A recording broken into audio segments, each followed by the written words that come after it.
이성을 향한 여정을 시작하게 도와줄 3단계 과정입니다. 1단계, 내 안의 편향을 자각한다.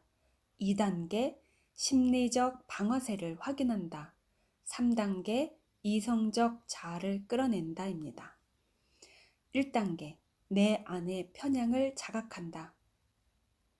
우리는 내가 진실을 찾고 있다, 현실적이다 라고 생각하지만 실제로 우리가 고수하는 생각들은 나의 긴장을 이완시켜 주거나 자존심을 세워주거나 우월감을 느끼게 해주는 것들이다.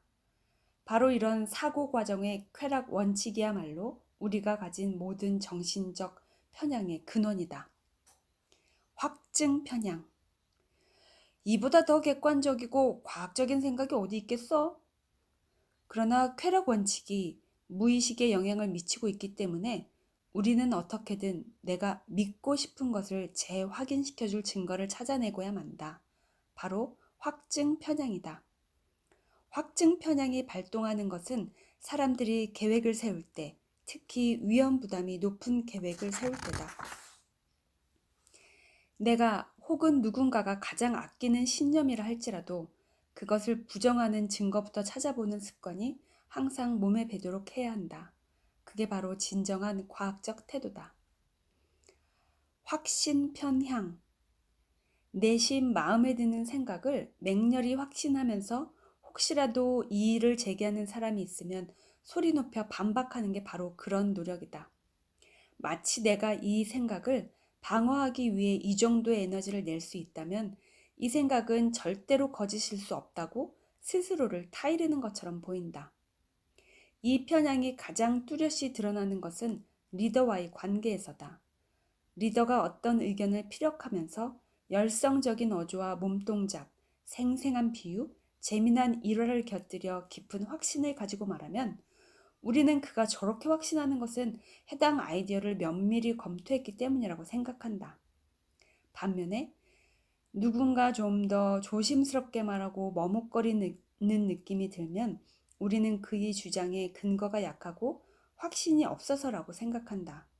심지어 그가 거짓말을 하고 있다고까지 생각한다. 이것이 확신 편향입니다. 겉모습 편향. 우리는 사람들의 실체를 보는 게 아니라 보이는 것을 본다. 그런 겉모습은 대개 진실을 호도한다. 첫째, 사람들은 스스로 꾸준한 훈련을 통해 사회생활에서 긍정적 평가를 받을 수 있는 적절한 앞모습만 보여주려고 한다. 둘째, 우리는 후광 효과에 잘 속아 넘어간다. 누군가에게서 긍정적 혹은 부정적인 특징을 보고 나면 우리는 그 사람이 거기에 어울리는 다른 긍정적 또는 부정적인 특징도 갖고 있을 거라 생각한다. 후광 효과는 성공한 이들 중 다수가 결코 윤리적이지 못한 방법으로 그 자리에 갔다는 사실을 잊게 만든다. 그들은 영악하게 그런 사실을 감추고 있을 뿐인데 말이다. 집단 편향. 내가 가진 생각은 내 생각이야. 나는 우리 집단의 말을 듣는 게 아니야. 나는 무조건적으로 동조하는 사람이 아니야. 우리는 태생적으로 사회적 동물이다. 무리와 다르거나 고립되었다는 느낌은 사람을 우울하게 만들 뿐만 아니라 겁먹게 만든다. 우리는 나와 같은 방식으로 생각하는 사람을 발견하면 어마어마한 안도감을 느낀다. 탓하기 편향. 실수나 실패가 발생하면 설명이 필요하다. 우리는 교훈을 배워 같은 경험을 되풀이하지 않기를 바란다. 그러나 실제로는 내가 저지른 잘못을 그다지 자세히 들여다보고 싶지는 않기 때문에 우리의 자기 성찰에는 한계가 있다. 그럴 때 자연스러운 반응은 다른 사람이나 환경 혹은 순간적 오판을 탓하는 것이다. 탓하기 편향이 생기는 이유는 내가 저지른 실수를 들여다보는 게 너무나 고통스러운 경우가 많기 때문이다. 사람들이 정말로 경험에서 무언가를 배운다면 세상에 실수는 거의 없을 테고 누구나 승승장구할 것이다. 우월성 편향. 우리는 내가 이성적이고 점잖고 윤리적이라고 생각하고 싶은 마음이 크다. 그런 것들이 우리 문화에서 크게 장려하는 자질이기 때문이다. 혹시라도 그와 다른 모습을 보였다가는 큰 반감을 살지도 모른다. 하지만 우리가 정말로 그런 사람이라면, 정말로 이성적이고 도덕적으로 우월하다면 세상에는 선행과 평화가 넘쳐날 것이다. 그러나 우리는 현실을 알고 있다.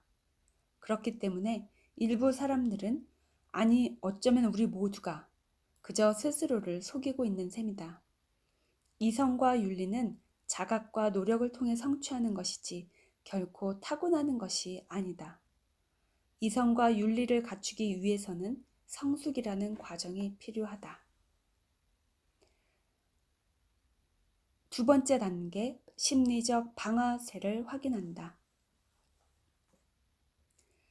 특정한 순간에 찾아와 폭발적으로 고조되는 강한 감정은 보통 외부의 무언가에 의해 촉발된다.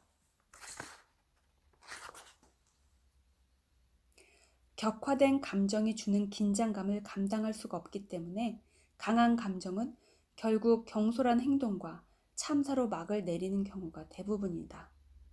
그러니 최선의 대응책은 나를 그렇게 만드는 요소가 무엇인지 미리 알아두는 것이다. 그래서 생각이 그쪽으로 빠지지 않도록 하고 후회할 행동을 저지르지 않게 예방해야 한다. 더불어 타인의 강한 비이성에 관해서도 알아둔다면 타인과의 충돌을 피하거나 그들을 다시 현실로 데려올 수 있다. 유아기의 심리적 방아쇠. 유아기에 우리는 가장 민감하고 취약한 상태였다. 당시의 여린 모습과 그때 받은 상처는 우리 마음속 깊은 곳에 그대로 묻혀 있다. 어른이 된 후에도 누군가 혹은 어떤 사건을 만나면 이 긍정적이거나 부정적이었던 경험의 기억이 되살아날 테고, 그러면 그와 관련된 강력한 화학 물질이나 호르몬이 분비될 것이다. 본인이나 타인에게 이런 일이 벌어지고 있음을 알아챌 방법은 행동의 변화를 눈치채는 것이다.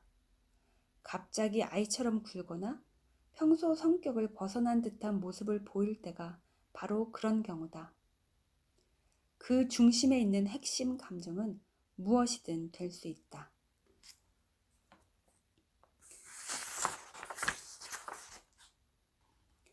어찌 보면 우리는 유아기의 경험을 현재에 되풀이하게끔 프로그램되어 있다. 그런 되풀이를 막을 수 있는 유일한 방법은 그런 일이 벌어지고 있다는 사실을 자각하는 것이다. 무언가 평소보다 통제하기 힘들고 원초적인 감정을 경험한다면 거기 바로 심리적 방아쇠가 있다는 것을 눈치챌 수 있다. 눈물이 터지거나 깊은 우울에 빠지거나 과도한 희망을 품는 것 등이 바로 그런 경우다. 이런 감정의 주술에 걸린 사람은 흔히 목소리 톤이나 버디 랭귀지가 평소와 많이 다를 것이다. 마치 실제로 유아기를 다시 사는 것 같은 모습을 보이는 것이다. 이런 상태일 때는 최대한 한 발짝 떨어져 보려고 최선을 다해야 한다. 그리고 그 감정의 출처, 유아기의 상처는 무엇이며 그 상처가 나를 어떤 패턴 속에 가뒀는지 곰곰이 따져보아야 한다. 이렇게 나 자신을 깊이 있게 이해하고 나의 여린 부분을 아는 것은 이성적인 사람이 되는데 가장 중요한 단계다. 갑작스런 성공이나 실패. 갑작스런 성공이나 승리도 때로는 아주 위험할 수 있다. 신경학적으로 봤을 때 뇌에서 분비된 화학 물질들이 강력한 흥분이나 에너지를 일으키고 그게 다시 같은 경험을 반복하고 싶은 욕구로 이어지기 때문이다. 무언가를 손쉽게 얻고 나면 정말로 지속될 진짜 성공은 각고의 노력을 통해서만 얻어진다는 기본적 진리조차 망각하기 쉽다. 우리는 갑작스런 성공에서 운이 얼마나 크게 작용했는지는 미처 생각하지 않는다. 해결책은 간단하다. 언제든 뜻밖의 성공이나 실패를 경험한다면 그 순간이야말로 한 발 물러나 균형을 잡아야 할 때다. 약간의 회의주의나 낙천주의가 필요하다. 갑작스레 성공이 찾아왔거나 큰 관심을 받게 됐다면 한층 더 경계하라. 그 성공이나 관심에는 단단한 기초가 결여되어 있고 치명적 중독성을 갖고 있다. 추락은 언제나 괴로울 것이다. 압박감이 증가할 때, 스트레스를 받거나 위협에 직면하면 뇌에서는 가장 원시적인 부분이 깨어나 활동하면서 이성적 사고 능력을 압도해버린다. 실제로 스트레스나 긴장 상황은 사람들이 그동안 주도 면밀하게 숨기고 있던 단점이 드러나는 계기가 된다. 그럴 때 사람들을 관찰하면 그가 실제로 어떤 사람인지 판단할 수 있다. 자신의 생활에서 스트레스 수준이 증가하거나 압박감이 높아지는 것을 눈치챘을 때는 스스로를 주의 깊게 지켜봐야 한다. 혼자 있을 수 있는 장소와 시간을 마련해 최대한 거리를 두고 객관적으로 관찰하라. 이럴 때는 큰 그림을 보는 게 필요하다. 스트레스가 아무리 증가해도 나한테서는 아무런 감정도 새어나오지 않을 거라고 착각하지 마라. 그거는 불가능한 일이다. 그러나 우리가 나 자신을 계속 의식하고 반추한다면 적어도 후회할 결정을 내리는 일만큼은 막을 수 있다. 감정을 자극하는 사람. 세상에는 누구를 만나든 상대에게 강력한 감정을 촉발하는 사람들이 있다. 이들이 촉발하는 감정은 극단적 사랑에서부터 혐오, 신뢰, 불신까지 다양하다. 자신이 느끼는 감정을 능수능란하게 표현해서 남들도 똑같은 감정을 느끼게 만드는 능력을 가졌다. 매력을 느끼든 혐오를 느끼든 어느 쪽 극단에서라도 당신은 비이성적이 될 테니 필사적으로 그들과 거리를 두어야 할 것이다. 이때 동원할 수 있는 훌륭한 전략 중 하나는 그들이 뒤집어 쓰고 있는 위장을 간파하는 것이다. 그들은 틀림없이 과장된 이미지와 영웅적이고 위압적인 모습을 보여주려고 애쓸 것이다. 하지만 실제로 그들은 흔하디 흔한 인간일 뿐이다. 누구나 가진 똑같은 불안과 약점으로 가득할 것이다. 이렇게 극히 인간적인 모습을 찾아내 그들에 대한 환상을 깨도록 하라. 집단 효과. 집단에 속하게 되면 독립적 사고가 촉진되는 게 아니라 여기에 속하고 싶다는 강렬한 욕망이 자극된다. 특히나 회사 리더가 사람들의 감정을 가지고 놀면서 경쟁심과 공격성을 부추기고 대결 구도를 만들어 간다면 말이다. 집단 효과는 특정 의견이 소셜미디어를 타고 확산될 때 나도 같은 의견을 갖고 싶어지는 것처럼 눈에 보이지 않는 방식으로 확산될 수도 있다. 집단 효과를 이용해 비이성적 성향을 폭발시키려고 하는 선동가들을 조심하라. 특정 문제를 해결할 수 있는 구체적 행동을 이야기하는 것이 아니라 추상적이고 고귀한 목표를 들먹인다. 우리의 대응책은 간단하다. 이성적 사고 능력과 스스로 생각할 수 있는 힘을 가장 귀중한 자산으로 여기면 된다. 어떤 식으로든 당신의 독립적 사고 능력을 침범하는 사람은 절대로 용납하지 마라. 그 자리에 선동가가 있다고 느껴지면 몇 배 더 경계하고 냉철해져라. 기술은 오히려 종교적 열정에 불을 붙인다. 사람들은 무언가를 믿어야 할 절실한 필요가 있기에 어디서건 그 대상을 찾아낼 것이다. 설문조사를 보면 21세기에 귀신이나 유령, 천사를 믿는 사람은 오히려 늘어났다. 3단계, 이성적 자아를 끌어낸다. 이렇게 우리가 비이성적임에도 불구하고 희망을 품게 해주는 사실이 두 가지 있다. 가장 중요한 첫 번째 사실은 역사를 통틀어 모든 문화권에서 높은 이성을 가진 사람들이 존재했다는 사실이다. 그들 덕분에 인간은 진보할 수 있었다. 이들 모두가 공유하고 있는 자질이 있다. 자기 자신과 자신의 약점을 현실적으로 평가하고 진리와 현실에 집중했으며 사람들에게 관대했고 자신이 설정한 목표에 도달하는 능력이 있었다. 두 번째는 누구나 살면서 한 번쯤은 대단히 이성적인 순간을 경험한 적이 있다는 사실이다. 눈앞에 완수해야 할 프로젝트와 마감 시한이 있다. 결과를 내야만 하기 때문에 우리는 대단히 효율적으로 변한다. 작업에만 초점을 맞춘다. 생각은 차분해지고 자존심도 앞세우지 않는다. 누가 감정을 자극해서 우리를 방해하거나 뭔가 영향을 끼치는 것을 용납하지 않는다. 몇 시간 혹은 몇 주가 순식간에 휙 지나가 버리는 바로 그런 순간에 이성적 자아가 모습을 드러낸다. 당신의 내면에 있는 페리클레스, 내면의 아테나를 불러내는 데 도움이 될 만한 전략 6가지를 소개하면 다음과 같다. 자신을 철저히 이해하라. 감정을 뿌리 끝까지 확인하라. 대응 시간을 늘려라. 사람들을 불변의 사실로 받아들여라. 사고와 감정 사이 최적의 균형점을 찾아라. 이성을 사랑하라. 사람들을 불변의 사실로 받아들여라. 상대가 특정한 방식으로 흔히 나처럼 생각하고 행동하기를 바란다. 하지만 그런 일은 가능하지가 않고 하늘 아래 똑같은 사람은 한 명도 없기 때문에 우리는 끊임없이 좌절하고 속상해한다. 그러지 말고 사람을 하나의 현상처럼 대하라. 혜성이나 식물처럼 가치 판단의 여지가 없는 대상으로 보라. 그들은 그냥 존재하고 모두 제각각이고 삶을 풍부하고 흥미롭게 만들어주는 존재일 뿐이다. 사람들이 무슨 말이나 행동을 하면 저항하거나 바꾸려 들지 말고 연구 대상으로 삼아라. 사람을 이해하는 일을 하나의 재미난 게임으로 만들어라. 퍼즐을 푸는 것처럼 말이다. 모든 것은 인간들이 벌이는 희극의 한 장면일 뿐이다. 맞다. 사람들은 비이성적이다. 하지만 당신도 비이성적이다. 인간의 본성을 뿌리 끝까지 철저히 인정하라.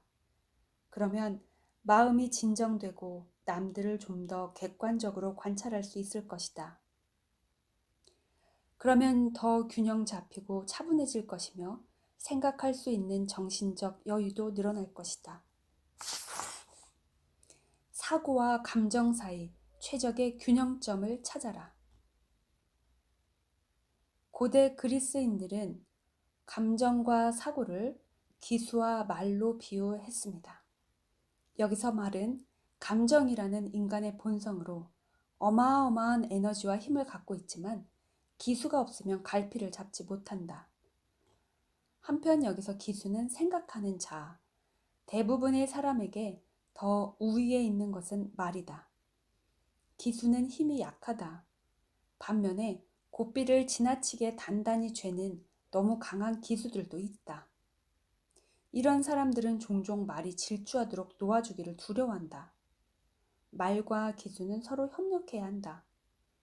우리는 먼저 생각을 한 다음 행동해야 한다. 상황을 최대한 많이 생각해 본 후 결정을 내려야 한다. 하지만 뭘 할지 이미 결정을 내렸다면 고삐를 늦추고 모험 정신을 갖고 대담하게 행동에 돌입해야 한다. 우리는 이 에너지의 노예가 되는 게 아니라 에너지의 방향을 정리해 줘야 한다. 이성은 바로 그런 것이다.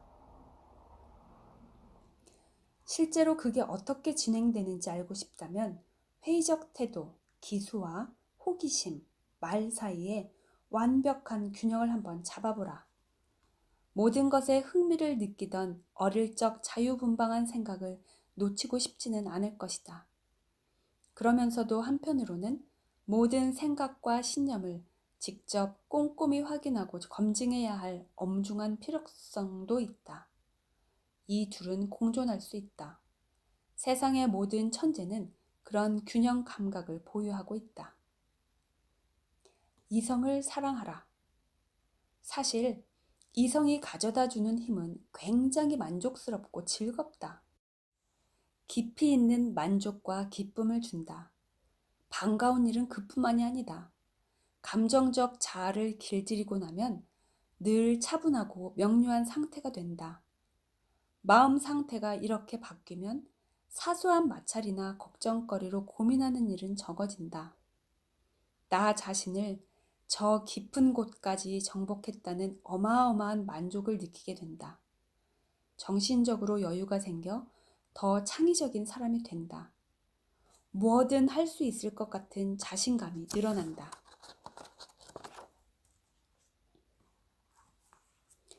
프리드리 니체가 한 말을 마지막으로 읽어볼게요. 느낌을 믿으라고! 하지만 느낌은 제 스스로 만들어진 것도 아니고 언제 바뀔지도 모른다. 느낌 뒤에는 우리가 끌림이나 혐오라는 형태로 물려받은 판단과 평가가 있다.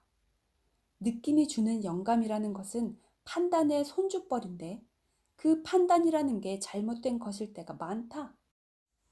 그리고 어떤 경우에도 그 영감은 당신이 낳은 자식은 아니다. 느낌을 믿는다는 것은 이성과 경험이라는 우리 안에 신들을 놔두고 할머니, 할아버지, 그 윗대 할머니, 할아버지의 뜻을 따르겠다는 말이다. 지금까지 법칙 1, 비이성적 행동의 법칙, 나를 지배하는 감정을 극복한다 였습니다. 감사합니다.